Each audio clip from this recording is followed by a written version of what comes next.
of my jelly roll. Well, how about your shortening bread? Oh, wouldn't give you a piece of pie to save your soul. I guess that's what you said. My ma told me today, when she went away, To buy groceries. to be a good boy, she'd give me a toy, 'cause I'm my mama's pride and joy. There ain't no use of anyone to keep hanging around. Maybe I'm waiting on your mom. You don't know my mom. Olá pessoal e sejam bem-vindos a mais um episódio do Castalho Podcast. Eu sou Eliezer Rezende, falando de Pouso Alegre, Minas Gerais. Eu sou Og Maciel, falando de Chapel Hill, North Carolina.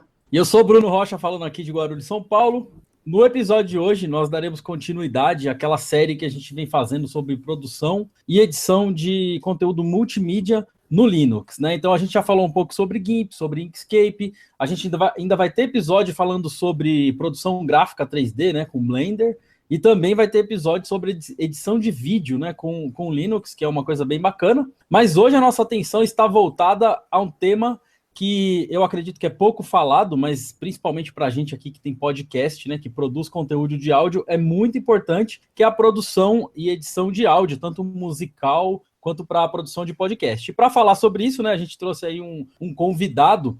Ele é engenheiro eletricista, ele é bacharel em música. Além de ser músico, obviamente, tocou em várias bandas aí, eu sei que ele é um metaleiro aí de raiz, e ele é mestre em ciência da computação pela USP, e também é criador da AudioLazy, né, que é uma biblioteca de processamento de sinais, né, digitais, e ele vai explicar pra gente depois, porque é uma coisa bem complexa, e ele criou a AudioLazy em Python, né, e daqui a pouco ele vai mostrar pra gente aí como é que ela funciona. Então, Danilo Bellini, seja bem-vindo ao Castalho, se apresenta aí para os nossos ouvintes. Olá, obrigado.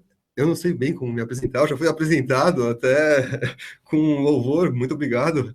Eu fico feliz de estar aqui, até eu digo que eu estou sentindo a pressão de representar áudio no Linux, é algo muito grande, eu não me sinto confortável para dizer que eu sou a representação de áudio no Linux. Eu espero poder ajudar e, claro, e contribuir, mas eu também espero que as pessoas que estejam ouvindo procurem outras fontes além de mim, que tem muita informação disponível. Eu vou dizer alguns lugares onde tem informação e, quer dizer, e responder aquilo que me perguntarem, se eu souber, é claro. Muito obrigado, eu não sei mesmo me apresentar direito, nunca soube.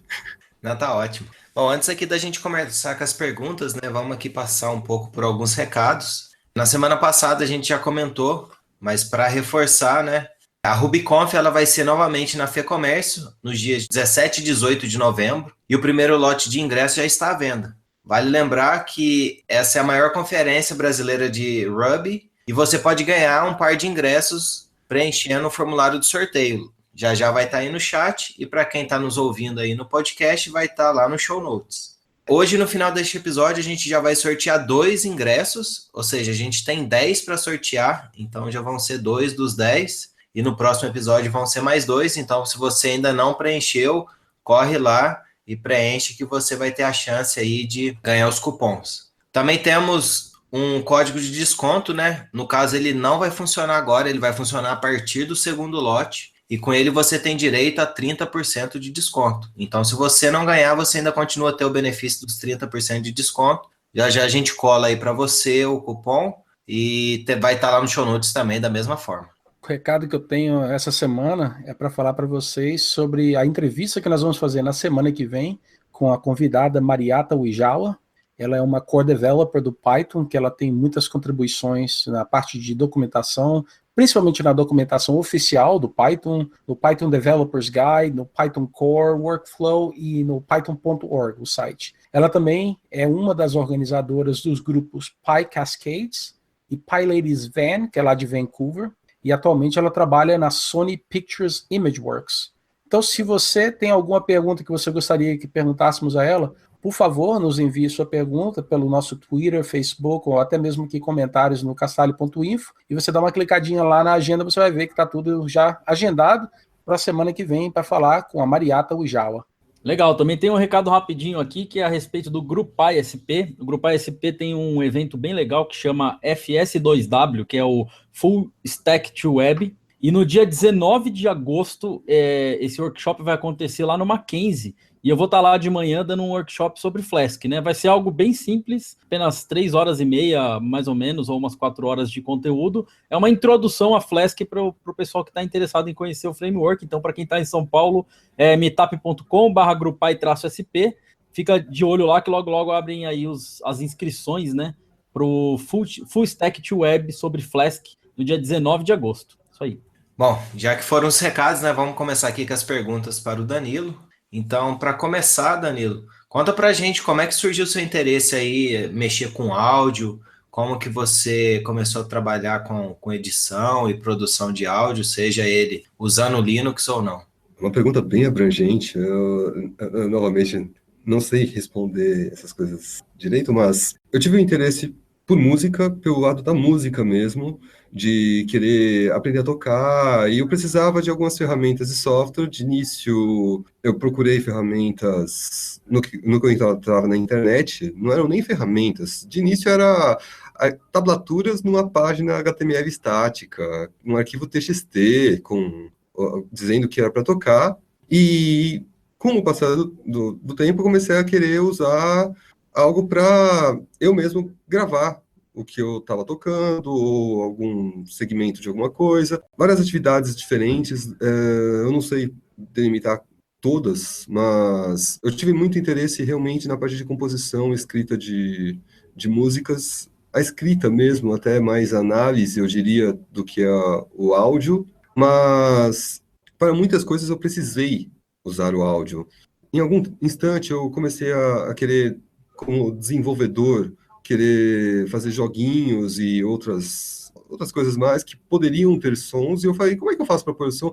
E, em geral, eu não estava, assim, muito satisfeito em simplesmente pegar um som pronto.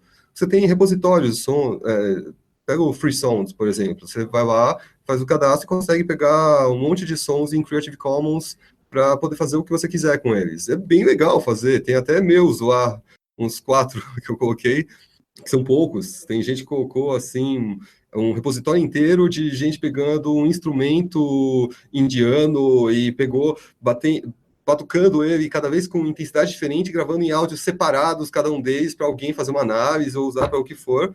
Tá lá em Creative Commons, um monte de um repositório de áudio. E quando que eu me interessei nisso? Foram vários instantes, eu não sei te dizer um instante. Eu estou dizendo, eu comecei com a música, mas em algum instante eu fui lá e percebi que eu já estava fazendo engenharia elétrica, e eu vi que engenharia elétrica tinha a ver com processamento de sinais, e processamento de sinais me interessou.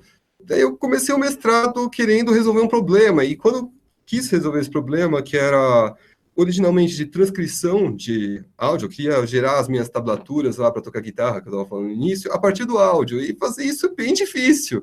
E para tentar resolver isso, eu caí em um monte de outros problemas. Por exemplo, percepção artificial. Como é que eu faço para fazer uma máquina ouvir? Eu comecei como é que eu faço isso? Preciso processar áudio de algum jeito, isso é bem difícil. E entre outros problemas de número de canais, você para e pensa, tá, você vai fazer análise, mas análise de um canal só, 2 canais, e como você usa a informação entre eles, e o que é a informação que está nele? Como você representa isso? Que gráficos você vai colocar? E toda essa parte de análise de áudio, não tem nada a ver com mixagem e companhia, mas também tem a ver com áudio. A mixagem, sim, eu tenho uma composição minha que é puramente misturando arquivinhos de áudio, alguns deles que eu mesmo fui no estúdio lá gravar e batucar o piano e pegar, esqueci o nome, aquele acendedor de fogo para churrasqueira, que fica girando. Aí coloca isso no microfone e vamos ver o que dá. E fica brincando com essas coisas. Mas, sei lá, tem um monte de finalidades e momentos em que você vai e fala... Ficaria legal fazer alguma coisa mais com isso.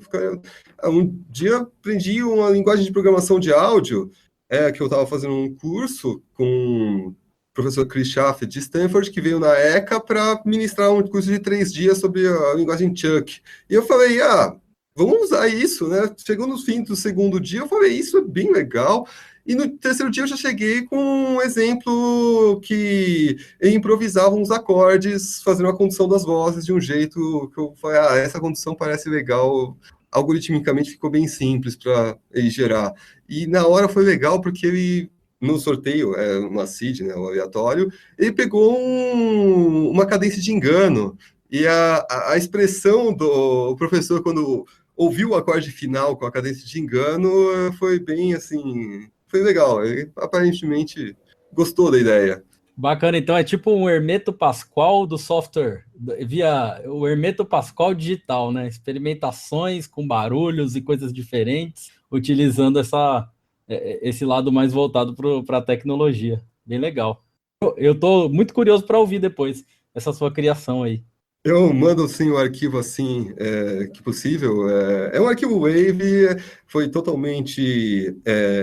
Toda a parte dele, ele tem processamento, ele tem gravações que eu fiz em estúdio, mixagem, e tem aquele momento que você pega o ruído de fundo, de que estava tudo sendo gravado com mais resolução do que o normal.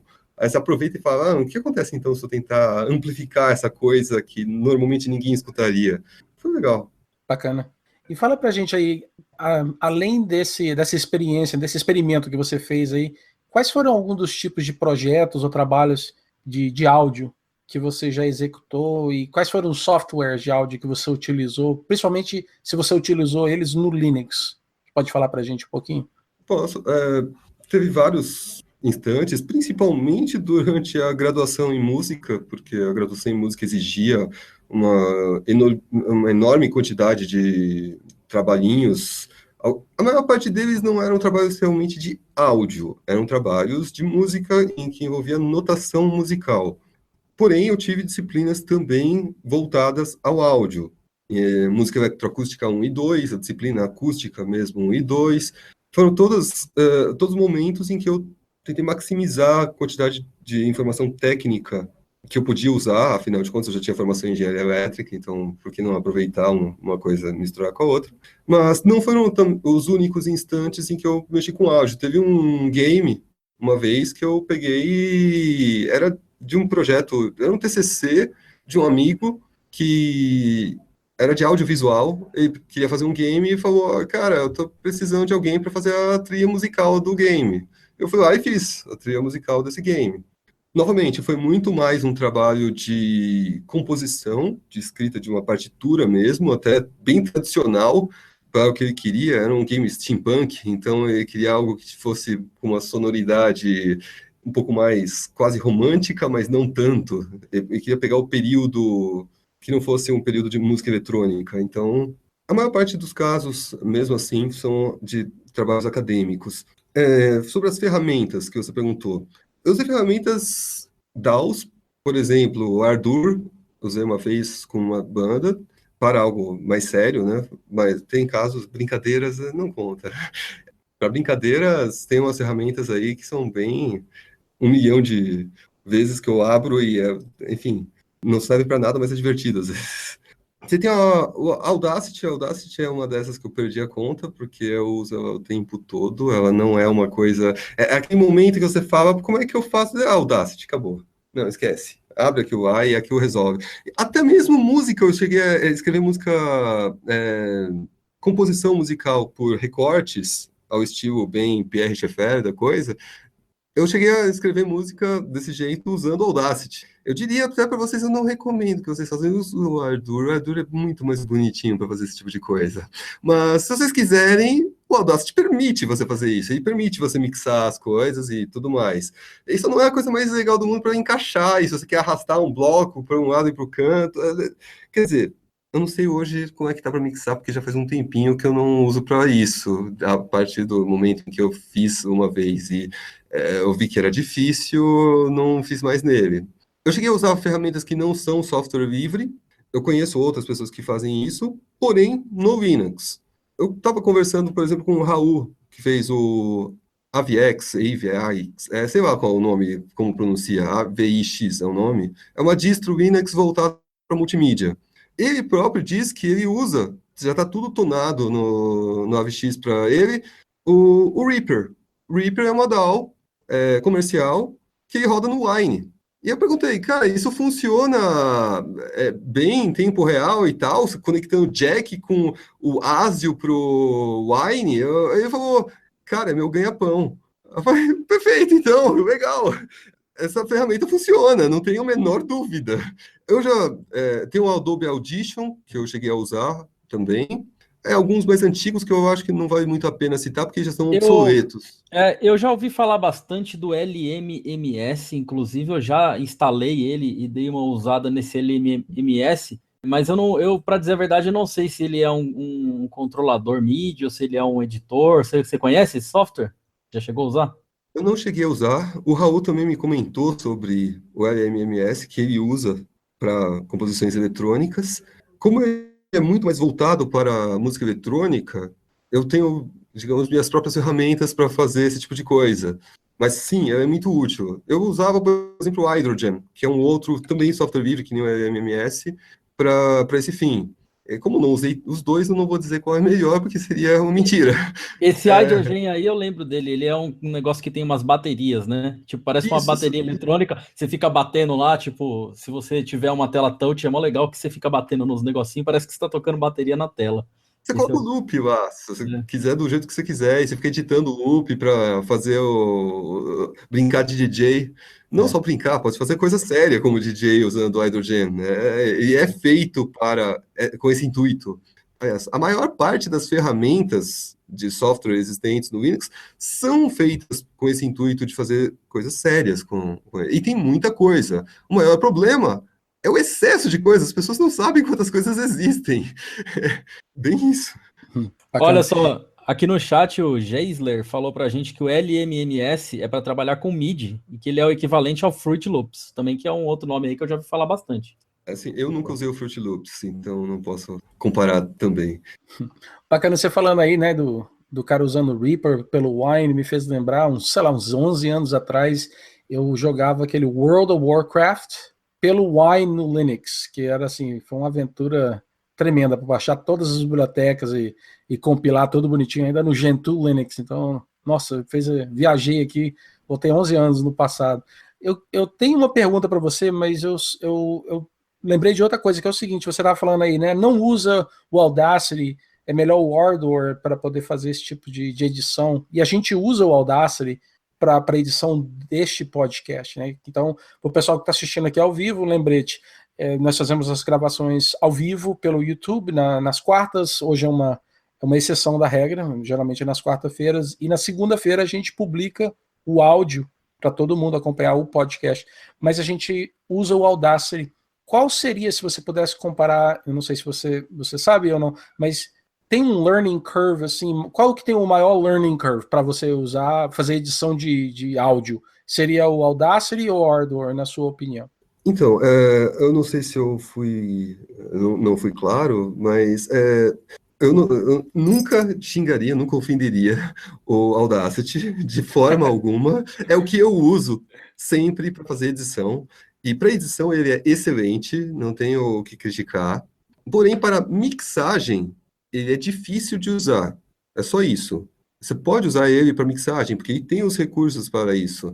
Porém, ele não tem todos os recursos. Se você está esperando um Pro Tools, não vá para o Audacity, porque o Audacity não é preparado para isso. Então eu vou complementar essa questão aí e perguntar, vamos para os nossos ouvintes, principalmente para quem nunca mexeu com áudio, que seria mixagem? Seria trabalhar com múltiplas tracks, é isso, né? E sincronizá-las, é isso? Ou algo isso. além? Mixagem é um pouquinho... bom, é além. Você tem não apenas a regulagem de volumes de todas as tracks, não um volume geral, mas um volume no tempo. Você quer colocar um fade in, fade out, companhia, como você também pode aplicar filtros em um e outro. Peraí, a bateria aqui ela tá muito destacada, e era para estar destacado o solo aqui do violinista. Então você vai lá e fala, pera, o que eu faço? Atenua aí os agudos, ou vamos amplificar um pouquinho os médios do violino, ou alguma coisa desse gênero. E todo esse trabalho é parte da mixagem. Você vai fazer ajustes em geral. Então, deixa eu dizer fechadamente o que é mixagem. Deve ter uma definição na Wikipedia muito boa, mas espero que não seja necessário. É trabalhar com múltiplas pistas para misturar. E nesse procedimento de mistura, você pode fazer qualquer tipo de processamento intermediário. Se você for editar as trilhas separadamente, o Audacity, cara, é perfeito. Aliás, já que vocês estavam falando antes de ferramentas, vou aproveitar e eu lembrei de uma ferramenta muito boa que eu já usei bastante também, chamada SOX, S-O-X.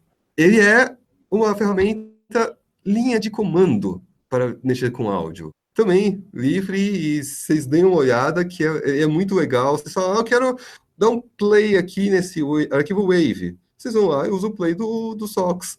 Fora esse play tocando metade da velocidade, porque eu tô tirando esse solo de guitarra aqui, eu não tô ouvindo direto. Fala, toca aí com stretch, eu mando o SOX fazer isso. E a linha de comando, você fala, não, tá muito rápido, você vai lá e troca o parâmetro. É muito prático. Legal, Quer dizer, e ele tem ferramentas também de você fazer edição, porque eu já vi alguns, para vídeo, por exemplo, eu uso o FFmpeg e eu consigo passar, ó, corta para mim do minuto tal até o minuto tal e coloca fade no final e tal, tudo pela linha de comando, né, no FFmpeg. No caso do Sox, ele faz essas coisas também? sim, ele faz essas coisas e, aliás, o próprio citado FFmpeg também trabalha com áudio. Ah, legal. Da hora, então isso é bom pro Eliezer aí que gosta de ficar lá no Vim só, parece que não gosta de ir pra tela gráfica, é só no VI e no terminal aí, ó. Na hora que editar o episódio do Castalho, é um desafio pra ele fazer tudo na linha de comando. Pode crer. Olha, agora eu vou ter que sanar outra dúvida minha. Desculpa, eu tô monopolizando você aqui, Danilo, mas você falou dessa tal de linguagem de Chuck de programação aí para áudio, e eu nunca ouvi falar, vou confessar para você, eu nunca escutei falar dessa linguagem. Então fala um pouquinho por aí pra gente sobre a linguagem Chuck. O Eliezer até deu uma olhada aqui pra gente, passou um link, eu já dei uma olhada aqui, e eu dei uma olhada na sintaxe, e, nossa, é uma coisa meio estranha, né, para quem está acostumado com programação com Python, assim como eu. Fala pra gente aí, por favor.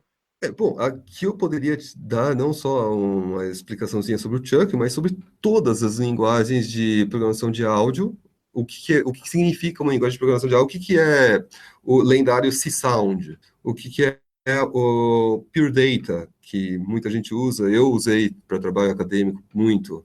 Por exemplo, quando você perguntou sobre quais softwares eu usei um monte, sei lá, eu vou lembrar todos. É difícil lembrar tudo de uma vez. O Chuck, em especial, e o Pure Data são dois que eu fiz cursos. Vieram professores de fora na ECA para ministrar esses cursos gratuitamente lá para quem se cadastrasse. E que nem precisava ser aluno da ECA para se cadastrar, então fiquem de olho. O Chuck é uma linguagem textual, como a gente está habituado nas linguagens que nem Python, voltada para programar usando a STK, que então tem os modelinhos lá de clarinete, de vários... São modelinhos bem simples, mas eficientes. Você pode reclamar, não, pera, isso daí tá soando como MIDI da década de 90, que o Yamaha PL3, talvez uns efeitos soem meio assim, mas há quem goste desses efeitos assim, eu sou uma pessoa dessas que gosta desses efeitos assim. E você pode, então, sintetizar, falar, não, toca essa nota aqui por tanto tempo, e você controla o tempo muito bem nessa linguagem. Outras linguagens não são tão voltadas para o tempo, mas mais voltadas para o fluxo de dados, como é o caso do Pure Data. Você vai lá e... Ela não é uma linguagem que você fica digitando, é uma de arrastar bloquinhos e colocar conexões entre eles. Você está, em cada conexão entre bloquinhos, você está pensando no fluxo de áudio ou no fluxo de controle. O que é o fluxo de áudio? O que é o fluxo de controle? Sei lá, você colocou lá um slider para fazer um fade. E pode fazer o fade manualmente arrastando lá o seu slider. Claro, você pode fazer o fade bonitinho com o objeto para fazer o fade, mas de repente você quer fazer aquele fade que você está diminuindo e de repente você quase parece que quer controlar o fade. Você não quer fazer um fade automático. Você põe lá. E quando eu falo fade, eu não estou falando só do fade de volume. Você pode fazer trocar outra intensidade, outra frequência. Você pode fazer ficar agudo, grave, controlar mesmo o seu sinal. Nem todos os modelos você consegue ter tanto controle, tanto no Pure Data como no Chuck. Você vai ter sempre, de certa forma, um pouco preso ao que o componente permite fazer. E, aliás, isso é o geral de todas as linguagens, de todas as... tudo. Você sempre vai ter... estar restrito para o que é computável, no limite, vai. Mas são pensamentos um pouco diferentes, meio data flow programming. Tem outras linguagens, tem o Faust. Faust está bem famoso, já desde o instante que surgiu. Inclusive, quando comecei a Audiolazy, eu me inspirei nessas três que eu citei agora. Em particular, acho que até mais na Faust do que nas outras duas. Eu digo isso porque eu cheguei a citar a Faust numa passagem do meu mestrado, falando, olha, é desse jeito, eu gostaria que fosse desse jeito, e por isso fiz a Audiolazy. E por conta de algumas pequenas restrições da Faust que eu falei, não, eu queria fazer uma coisa um pouquinho mais experimental. E a Faust é feita para ser extremamente otimizada, compila para ser, então você já joga o negócio para virar o plugin para você já usar imediatamente no Audacity, aliás. Tem outras linguagens, tem o Super Collider, que é super famoso também. Provavelmente estou esquecendo um monte aqui, me desculpem, não é de propósito, não estou dizendo que a linguagem é menos importante só porque eu não citei, tá bom? Beleza, eu tava olhando aqui o site desse Chuck aí, é realmente um negócio bem estranho de entender.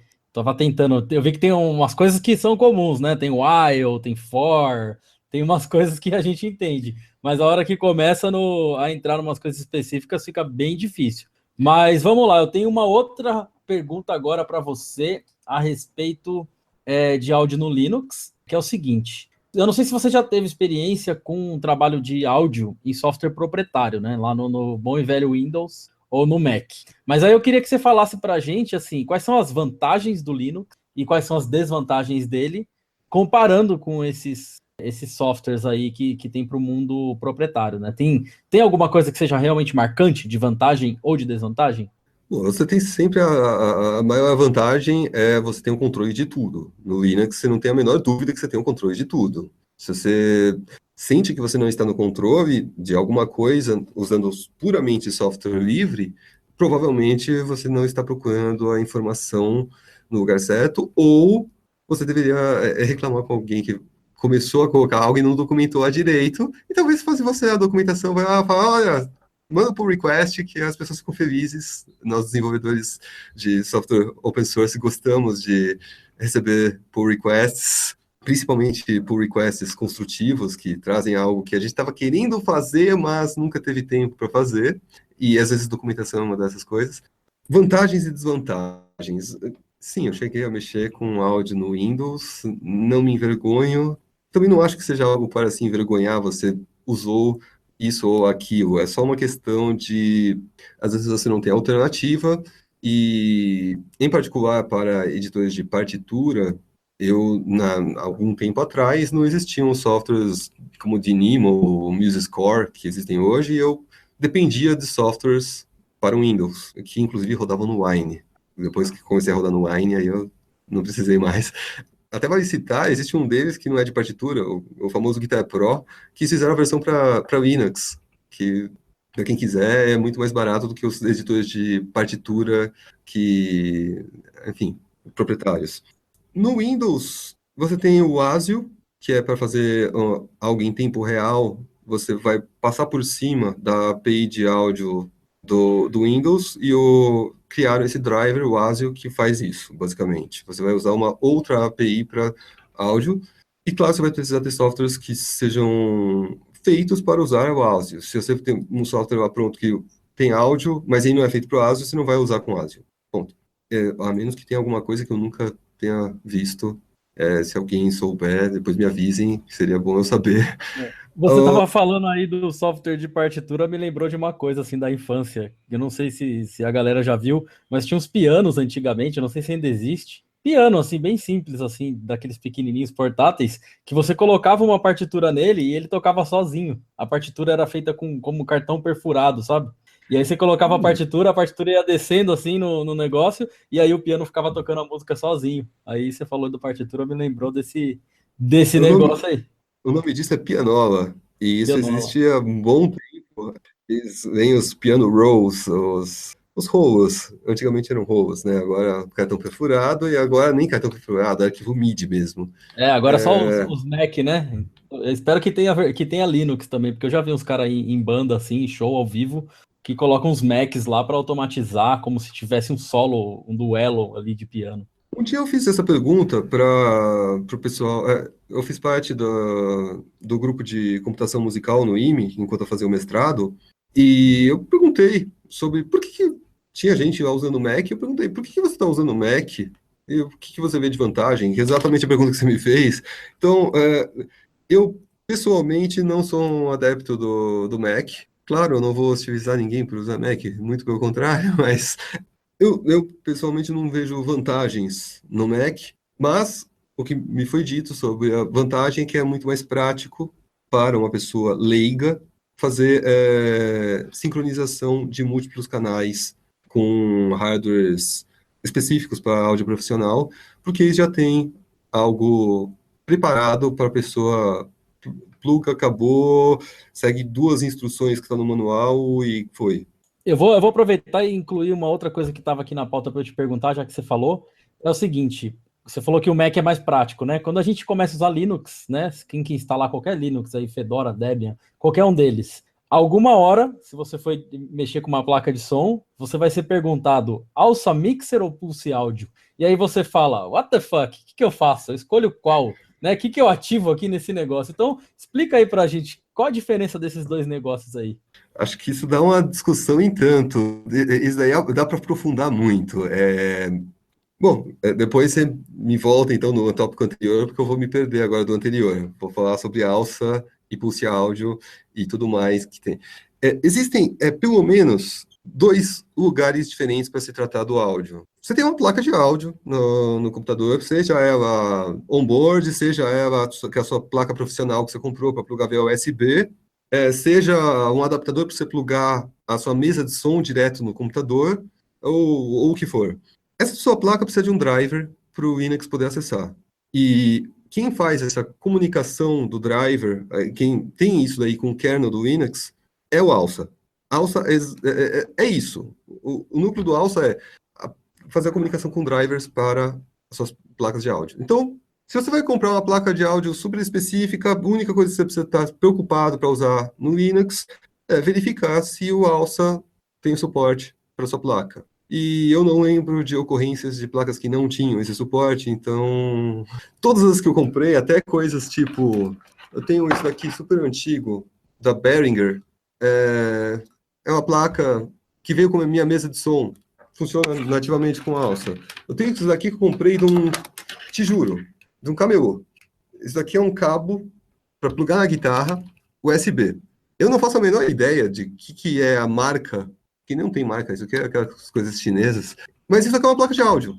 E o mais legal é que essa placa de áudio ela já tira ruído. Antigamente, quando eu fazia minhas apresentações da AudioAce, eu tinha de levar uma parafernália de equipamento com direct box com cancelamento de aterramento para poder tirar o ruído e tudo mais. Eu falei, pera lá, isso aqui resolveu o problema. E eu verifiquei se o alça tinha isso daqui. Não, comprei, fui lá e funcionou de primeira. Claro, não sei se todas as placas vão ter, mas o alça é isso. Você vê o driver e tem a sua API para você ter o acesso direto à sua placa de áudio. E nas versões atuais do Linux, você procura em /dev/snd, você vai ver que tem os dispositivos relativos à sua placa de áudio. E /proc/asound, você vai ver informações sobre o seu dispositivo de áudio. E como você vai controlar esse áudio? Por padrão, o alça ele vai te jogar tudo com volume nulo. Quem vai mudar esse volume é o Pulse ou o que você estiver usando. Em geral, as pessoas usam Pulse hoje no Linux, exceto quando está trabalhando realmente com áudio preocupado com baixíssima latência, que aí você está... É uma preocupação diferente, você quer a baixa latência. Se você está só editando o áudio que já está gravado, você ouvindo com uma latência, e enquanto você só arrasta as coisas, não é tão grave. Aliás, não tem problema nenhum, para falar a verdade. Mas quando você está gravando, ou quando você está processando em tempo real usando o computador, essas coisas, se você tiver uma latência muito grande, isso te preocupa, e se você estiver perdendo o pacote, isso também te preocupa, então aí você vai procurar alternativas ao Pulse. Pera, quando que eu migrei do alça para o Pulse? O alça eu estava falando que eram os drivers. O Pulse é um servidor de áudio. Não foi o único na história. Existia um chamado o Arts, por exemplo, do KDE.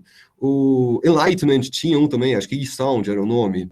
Esses são servidores de áudio, eles fazem o mix das coisas. Você tem um monte de aplicação que está gerando áudio, você está com um joguinho enquanto está com a tela do Hangouts, enquanto você está com, sei lá, o navegador está com uma janela que está com áudio e alguma outra coisa, que você mistura todas essas coisas para um não ficar esperando. Aí você fechou a janela de um, aí sai o som do outro. Isso não é legal. Você quer a mixagem, e quem faz isso é o servidor de áudio. Por exemplo, o Pulse. Além de fazer uma certa, eu não diria uma normalização, mas uma padronização de como usar essas placas com o alça. Porque no alça você vai ter controle total ali, né? Você fala, não, a placa de áudio, eu quero enviar esses dados para ela e acabou.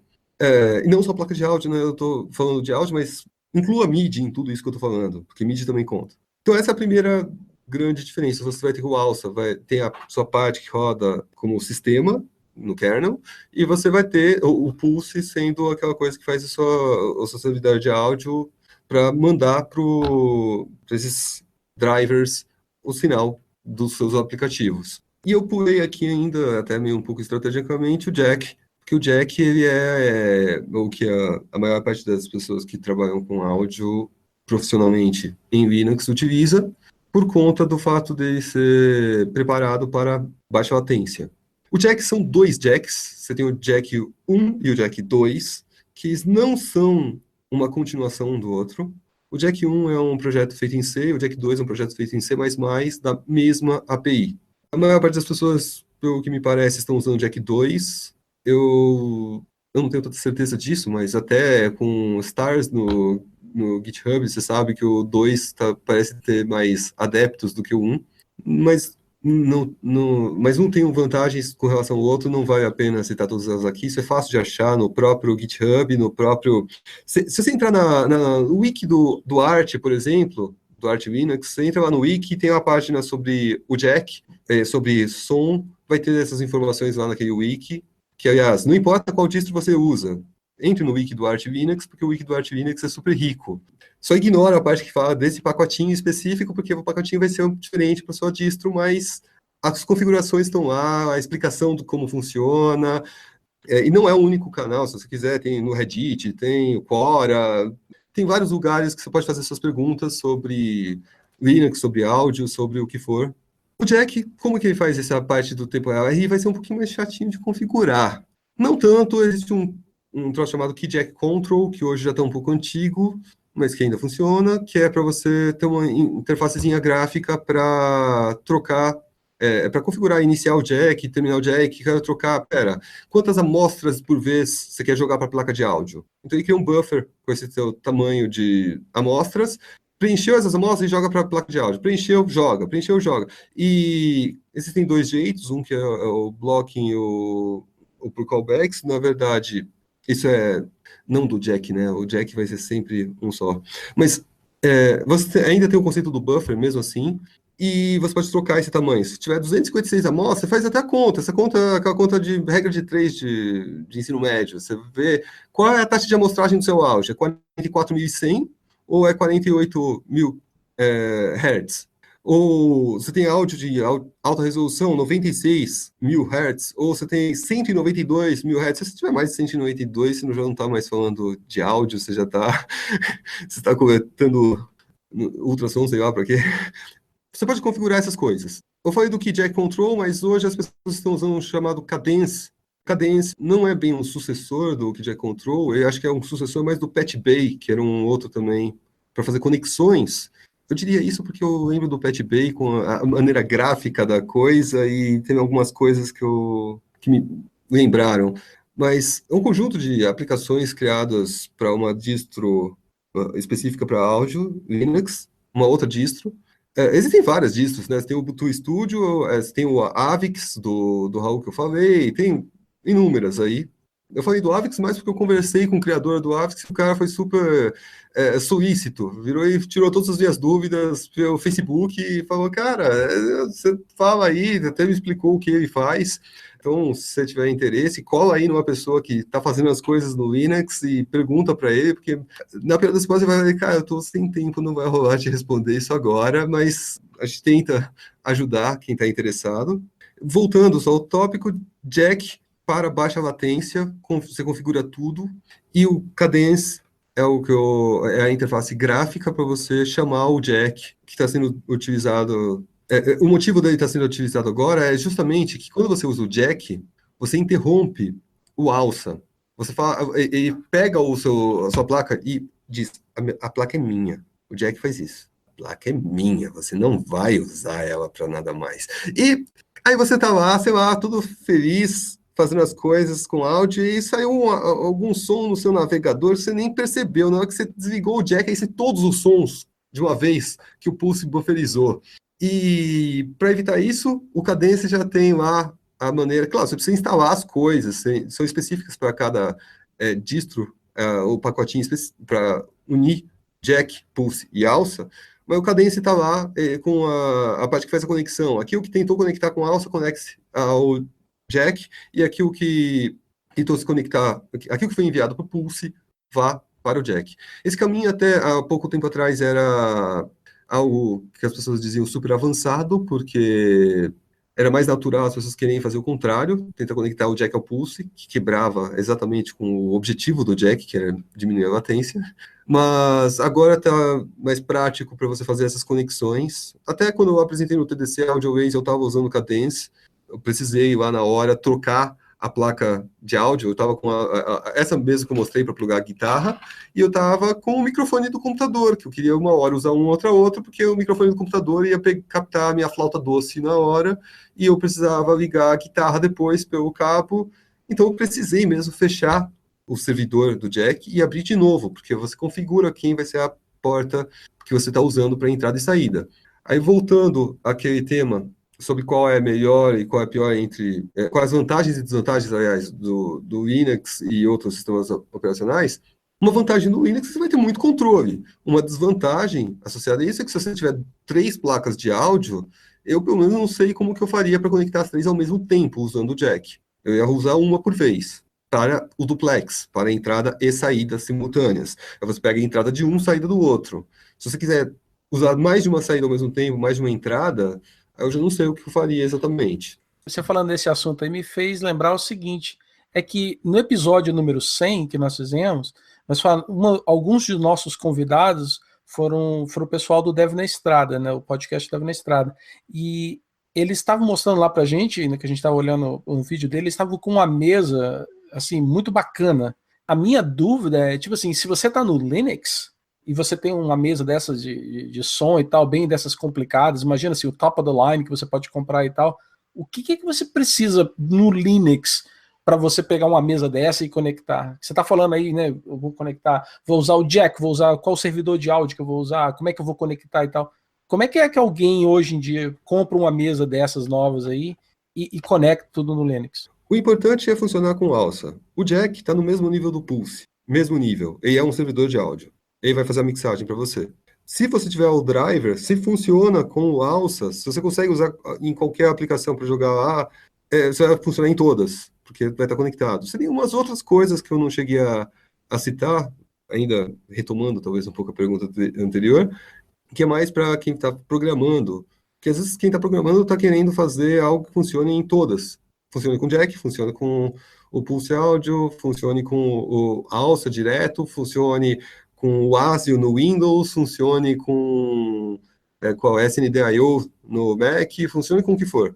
Existem bibliotecas para isso. O Port Audio é uma delas. O Port Audio tem no Python, ele chama PyAudio no Python, e quando eu fiz a AudioWays, inclusive, eu usei o PyAudio, e aí você não se preocupa tanto com as conexões quando você está desenvolvendo, e na hora que você fizer a aplicação, você só tem de, assim, fornecer meios do usuário poder escolher. Porque o Port Audio vai te dizer, olha, eu detectei aqui que tem alça, pulse áudio e jack ao mesmo tempo, que é o caso que eu falei agora do Cadence. Aí você vai lá e seleciona. Então, se você tiver mais de uma placa de áudio, mas elas estão de alguma forma conectadas para funcionar usando hibridamente esses softwares, eu nunca testei, isso vale a pena testar. Isso é um experimento que eu proponho para alguém fazer e mandar aí nos comentários. Bom, beleza, vamos deixar aqui para os nossos ouvintes, né? Se alguém fizer o teste, nos conte aí nos comentários, ou então avisa o Danilo aí pelos contatos que a gente vai deixar depois. Tenho certeza que todo mundo ficou curioso para saber um pouquinho mais sobre a AudioLazy, né? Que a gente vem comentando aí. Então, vou pegar essa oportunidade aqui, vou pedir para o Danilo. Danilo, explica para a gente, assim, de forma rápida, o que seria a AudioLazy, e eu acho que você tem algumas coisas aí para mostrar para a gente, então acho que agora seria uma boa hora. Primeiramente, eu estou no computador da empresa, até agradeço aqui o espaço que eu estou aproveitando da empresa onde eu trabalho, atualmente IDWall, estou no Google Campus, E como não é meu computador, ele não está todo configurado com a AudioLazy para mostrar exemplos práticos. Eu tenho vários vídeos no YouTube, minhas palestras que eu fiz e continuo fazendo. Aliás, continuo fazendo a ponto de que no dia 12, para quem está ouvindo agora, no próximo sábado, eu vou apresentar na Local Web, no encontro do GroupAI, a AudioLazy. Quer dizer, está lá no Speaker Fight, mas acredito que vai dar certo, e que eu apresento novamente a AudioLazy e espero levar uma coisa nova. Teve alguns tópicos que eu não falei aqui, eu não falei, por exemplo, sobre kernel, não falei sobre plugins. Eu quero integrar agora, mostrar exemplo de eu usando a AudioLazy em plugins. Isso vai permitir que a AudioLazy seja usada no Audacity. Porque hoje já dá para fazer isso, eu já fiz, eu só não coloquei ainda no GitHub, porque eu preciso dar uma ajeitadinho. E o que é a AudioLazy? A AudioLazy é uma biblioteca de processamento de sinais que faz análise, processamento e síntese de áudio, não apenas de áudio, ela trabalha com estruturas iteráveis, então ela permite o funcionamento sem bloquear, sem precisar receber o áudio inteiro e antes de mandar uma resposta, ele pega um pedacinho pequeno do áudio, no limite uma amostra e já te devolve o resultado. E isso é um requisito para funcionar em tempo real, porque afinal de contas, se você está tocando a guitarra, você não quer que a pedaleira espere você terminar de tocar para depois ela começar a pôr o som, você quer que seja um fluxo. A AudioLazy é voltada para aprendizado de processamento de sinais e para uma estética de código, algo fácil de você gerenciar e fazer algo complicado em termos de processamento de sinais. Por exemplo, você tem um efeito de robotização de voz. Eu poderia até tentar rodar o efeito de robotização de voz aqui, só que eu não sei se vai ficar legal. Vocês querem que eu tente? Aí eu falo no microfone de um computador para sair na caixinha de som dele para o outro. Você acha que funciona? Você que manda. Bom, deixa eu ver se isso funciona. Enquanto você vai testando aí, deixa eu só ver se... Eu vou falar o que eu entendi da AudioLazy pelas palestras suas que eu já assisti, e aí você me corrige se eu estiver errado, tá? Mas pelo que eu entendi, é um processo, né? Um processador de sinais é um processo que vai ficar ligado aí no seu computador, né, no seu Linux, ou talvez em outras plataformas, e ele vai, de certa forma, interceptar o áudio que está entrando na sua entrada de áudio, seja microfone, guitarra, qualquer instrumento, e em tempo real ele vai poder fazer algum processamento nesse áudio. Então, por exemplo, se eu tiver uma guitarra e eu quiser colocar uma distorção bem thrash metal, e eu tô só com o meu violãozinho, eu consigo via software, sem precisar comprar um daqueles pedais mega caros da Zoom e dessas marcas mega caras aí, eu consigo através do software fazer uma distorção no meu violãozinho aqui em casa utilizando a AudioLazy. É mais ou menos isso que ela é capaz de fazer, né? Sim, é isso. Ela, na realidade, tem 4 partes. É a maneira como eu classifico também, não é?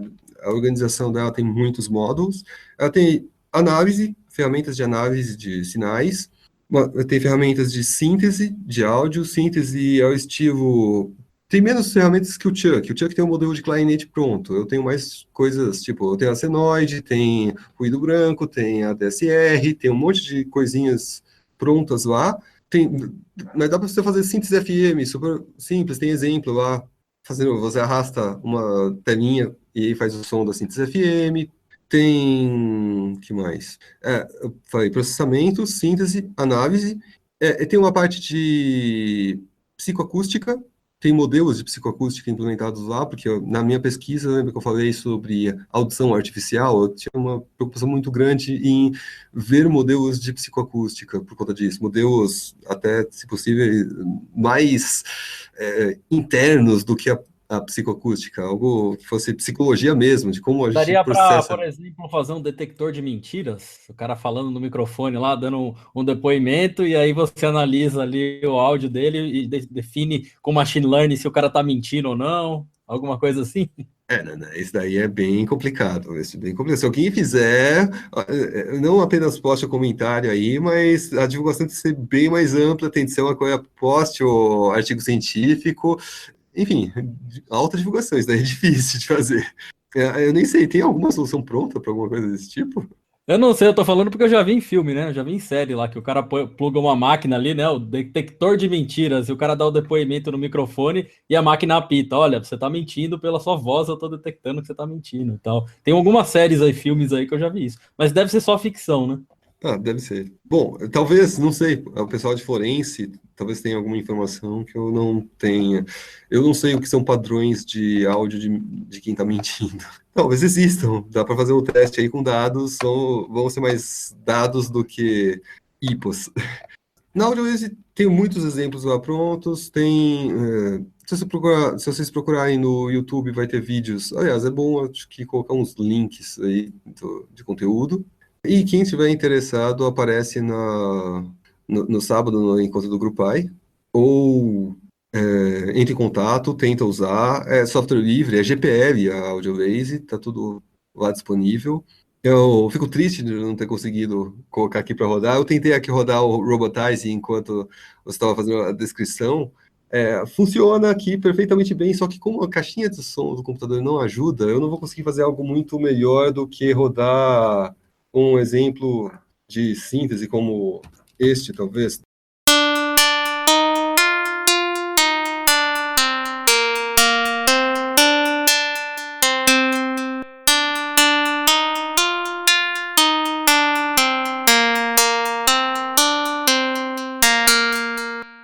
Audit Esse é, Joy, esse daí, não é? isso, haja alegria. Esse é um dos exemplos É. mais simples que há. Ele está usando o modelo de Karplus-Strong para síntese de cordas, que nada mais é do que... É um one-liner, é um one-liner esse modelo. Você vai lá no código, você vê que é uma linha mesmo, é um filtro combi em cima de Tá, ruído branco. então para ficar claro para quem tá ouvindo a gente, essa música, esse áudio que tocou aqui agora, você escreveu com uma linha de código Python. Você foi lá no código Python e determinou via função quais são os sinais ali e ele fez o áudio, é isso. Isso é o que fez o timbre do que vocês ouviram. Legal. A partiturazinha é um pouquinho mais complicada, porque aí eu digo lá quais são as notas e a duração de cada nota. Aí é mais de uma linha para colocar isso. Mas o timbre é uma linha só. Legal.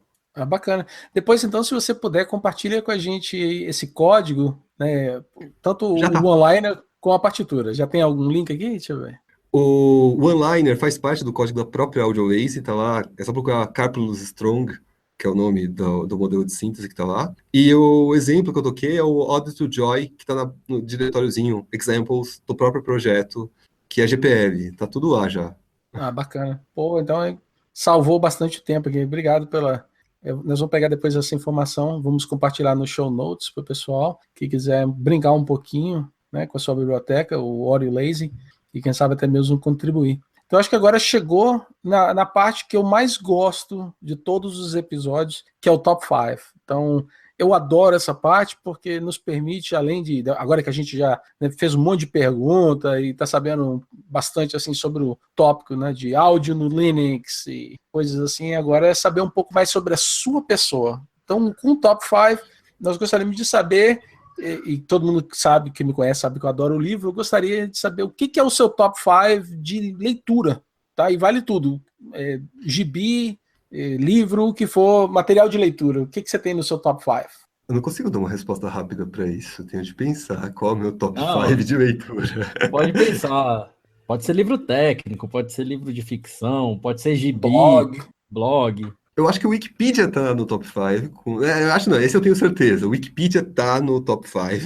Porque qualquer coisinha que eu vou lá é o Wikipedia. O wiki do Arch Linux com certeza também tá no top 5, porque ele é muito, assim, salva em várias ocasiões, e o legal é que não é aquela resposta, faça assim. É uma resposta, cara, se você fizer isso, é isso. Se você fizer aquilo, é aquilo. Então ele te explica as coisas, não te dá soluções rule of thumb. E que mais? Artigos científicos. Normalmente não artigos recentes, mas artigos das antigas. Cara, eu gosto de artigos, sei lá, da década de 30. Tem uns muito bons da década de 30. Você pega Turing da década de 30.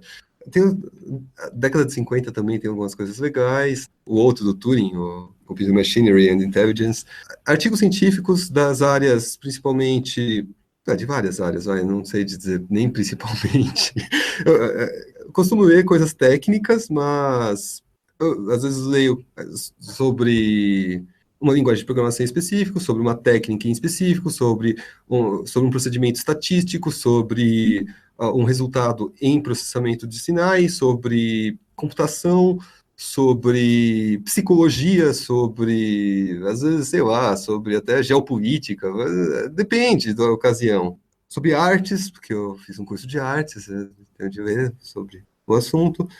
Eu não sei dizer qual é o assunto que mais eu leio, porque cada época é uma coisa diferente. Recentemente, por exemplo, eu li o artigo do Fisher, de 1936, década de 30 aí, em que ele definiu o discriminante linear que usam atualmente. Eu fiz até uma análise, tá no GitHub também lá, projeto Scientific Literature, e eu pretendo colocar mais coisas. Eu estou esperando ter mais alguns stars lá. Quando tiver mais stars, aí eu vou me sentir pressionado por colocar mais um, e aí eu coloco mais e mais. Eu não ganho nada pelos stars, é só para ficar feliz, vai. Nada. Beleza, a gente vai colocar o link aqui e aí você vai ser pressionado aí a seguir em frente com esse repositório. Mas então agora... Se alguém quiser propor algum aí que fala, não, seria legal uma análise deste artigo histórico, que é legal. Eu gosto dos artigos históricos, aqueles das antigas, não precisa ser tão das antigas, pode ser 2002, pode ser, desde que seja um artigo assim, aquele de impacto mesmo. É o seu hobby, né? A diversão, analisar artigos científicos e transcrever no IPython Notebook. Gostei bastante. Agora vamos mudar um pouco de assunto. Provavelmente você é um cara nerd, como todos nós, e você também gosta de filmes e séries, né? Então fala pra gente aí, o que você mais gosta na parte de filmes e séries? Cita alguns nomes aí. Filmes e séries? Poxa, eu ainda não assisti os 2 últimos episódios de Game of Thrones, então, por favor, não contem spoilers, mas eu tô seguindo, esse é bem legal. Vikings, eu gostei bastante. Eu gosto dessa coisa histórica, sempre que tem algo, não só em séries filmadas, mas séries também de animes. Eu entro no Crunchyroll e às vezes eu fico um tempão assistindo. O último que eu assisti no Crunchyroll foi Shingeki no Kyojin, o Attack on Titan. Também é uma temática que eu gostei. Animes eu gosto, então, em geral, One Piece, os que as pessoas dizem que são, qual é o nome? Shonen e Seinen, os dois que são um para adultos e outro para o público masculino em geral. De seriados, eu estava assistindo Dexter também eu gostei. Não é tão novo, mas eu estava no Netflix até recentemente, eu estava assistindo. Não tá mais, não sei por que tiraram. Esses são os que me vieram à mente agora. Com certeza tem muito mais coisa para eu falar. Eu gosto, você falou de filmes também. É que eu gosto muito de animações, então eu não paro só em coisas filmadas. Animações não só da Disney, mas também... eu não sei de citar exemplos, porque eu sinto que se eu citar um exemplo, vai faltar muitos. Pô, essa lista aí já tá boa, já dá pro pessoal ter uma noção do que você gosta. E aí, pra gente finalizar aqui o assunto de top 5, outra coisa que a gente gosta de perguntar aqui é sobre música, né? E eu gosto também de lembrar, né, que o Castalho Podcast tem uma playlist lá no Spotify. Então, depois aí, se você citando o nome de algumas músicas, a gente vai incluir lá. Então, o que você costuma aí ouvir em termos de música? E esse provavelmente, talvez aí seja o assunto aí que você curta mais. Posso mesmo colocar a minha playlist? Vai ser metal. Bom, coloca alguma aí do Arch Enemy. Arch Enemy é bem legal. War Eternal, por exemplo, que é famosa. Eu tive um cover do Rhapsody, depois mudou para Rhapsody of Fire, depois picotou em 2 bandas, mas Rhapsody eu gosto bastante. Alguma música do Rhapsody em específico? Uma que me consumiu um tempão, que eu fiquei transcrevendo, até foi uma motivação minha para mexer com áudio, que eu levei, assim, 6 meses transcrevendo ela para fazer umas 29 trilhas de partitura, trilhas de tablatura, não partitura, mas tá na mesma, que foi Sacred Power of Raging Winds, do Rhapsody. Eu tenho um cover do Iron Maiden, que não está nativa por falta de vocalista, se tiver alguém querendo aí cantar. Então vamos botar uma do Iron Maiden. Eu gosto de Aces High, do Iron Maiden. Não apenas, eu gosto de várias. Eu estou só selecionando algumas, já que vocês pediram. Vocês falaram no top 5, coloca Dream Theater, Erotomania, que é uma bem legal, do Dream Theater. Gosto dos ritmos em 5, no início 5x4, e depois muda 9x8, volta para 5x4, aí entra 10x8, 11x8. Eu gosto dessas quebradeiras rítmicas também. E agora é a última, né? Eu preciso pensar com cuidado, porque eu não vou ter outra chance, né? Deixa eu ver alguma. Tem tantas, tem tantas. Quando você tem um leque muito grande de opções, você fica sem. Pega Elevate, Call of Mountains. É uma legal também. Eu fui no show do Elevate, não tão recentemente assim, mas eles mandam bem. Eles fazem as versões da música deles em outros idiomas. É bem legal. O pessoal no show perguntou se queria que cantasse em inglês ou em alemão, e o pessoal falou alemão.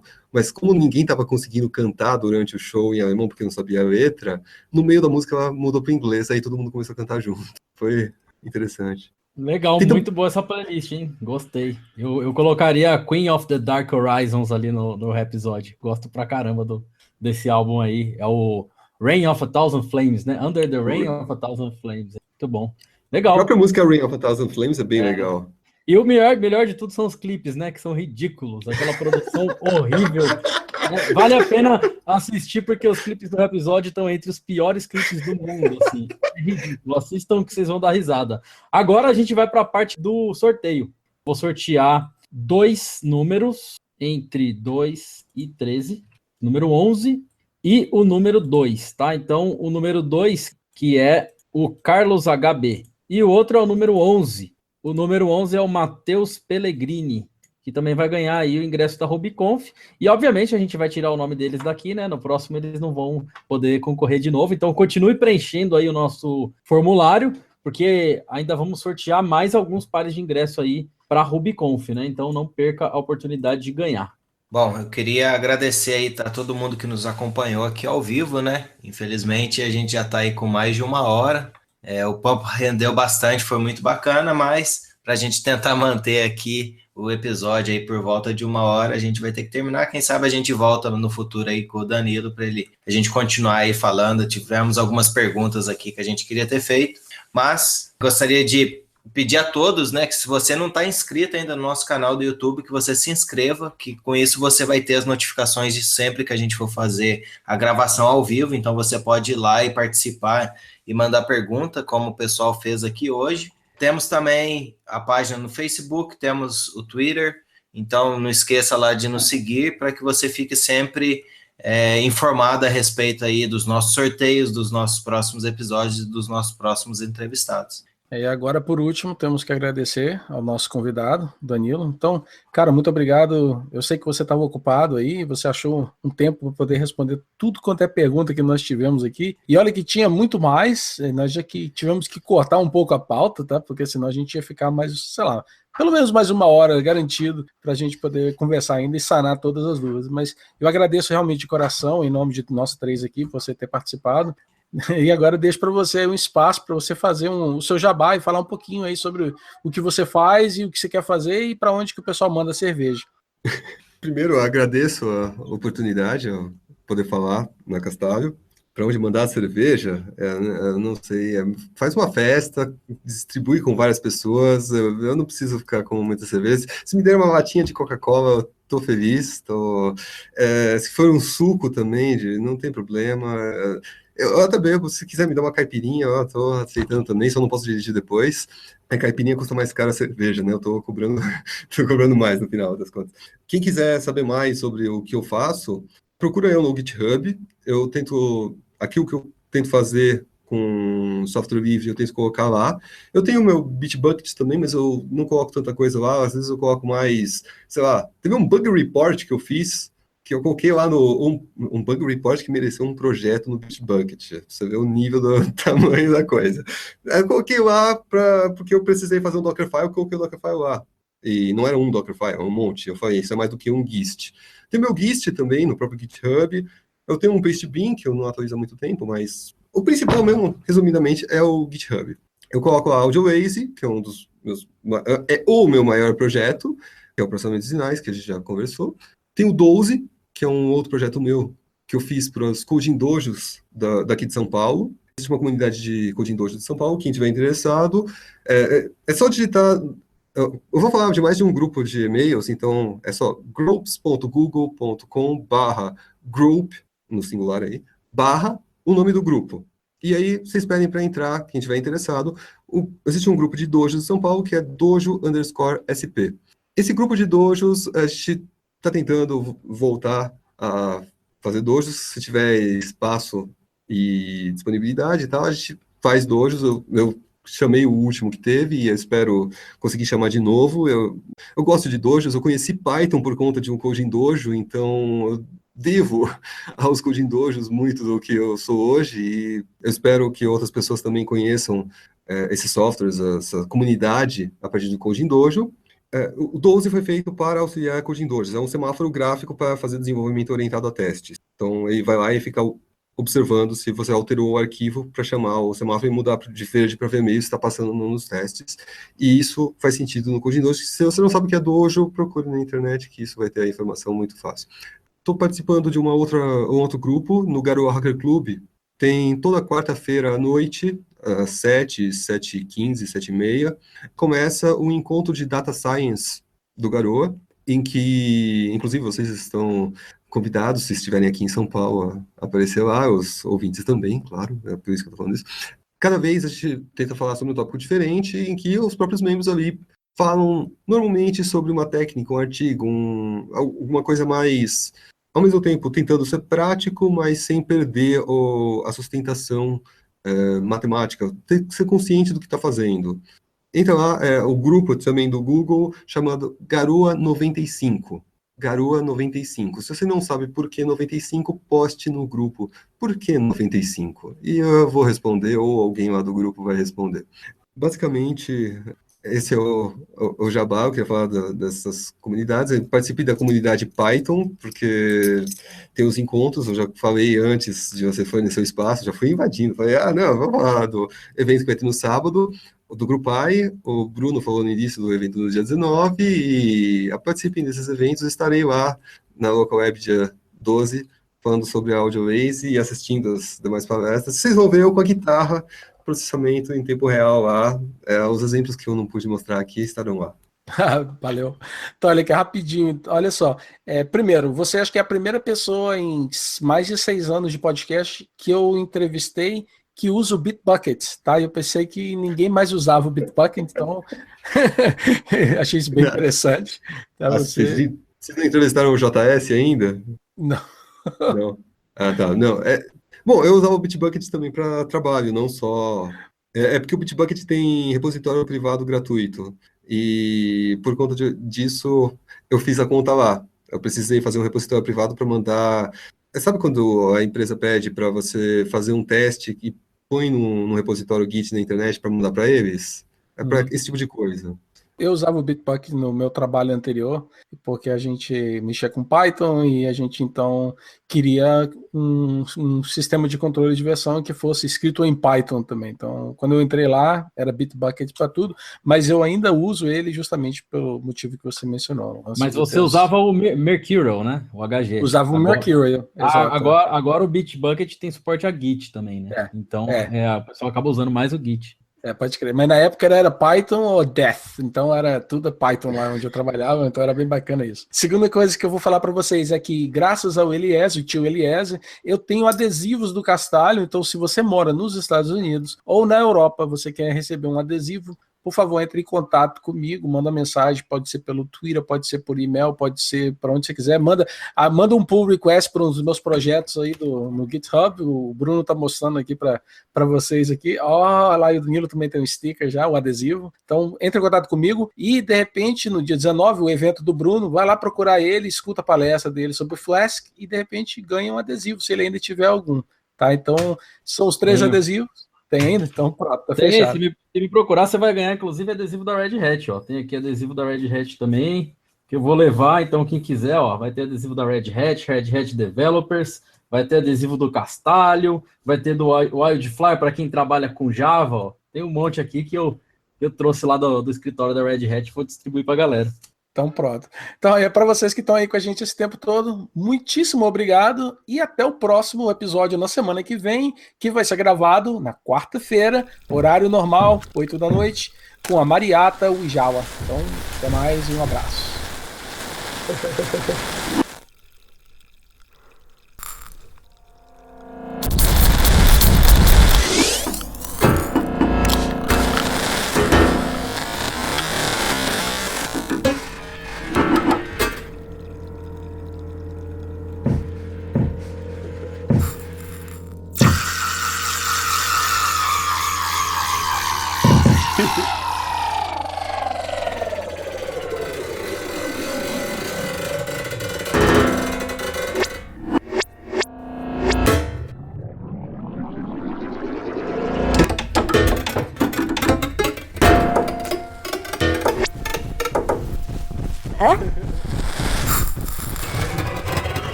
Picking up a stone and her oven is still warm. I know you want it, but you can't have it, and I ain't gonna give you none. You dirty boy.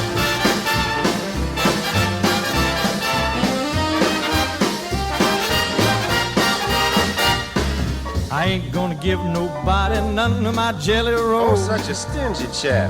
I wouldn't give you a piece of pie to save your soul. How about a Zuzu snap? Her cherry pie is fine, her layer cake divine. But I'm telling you twice, you can't get a slice unless you're extra special nice. Now there ain't no use for you to just keep hanging around. Oh, pretty please. I love you, but I hate to put you down. Yeah, my jelly roll is sweet. That it is. It sure is hard to beat. Well, I know they want it, But they can't have it. hey, Oh, Miss Nellie, I mean my jelly roll. Dibs on the dishpan. I got seconds.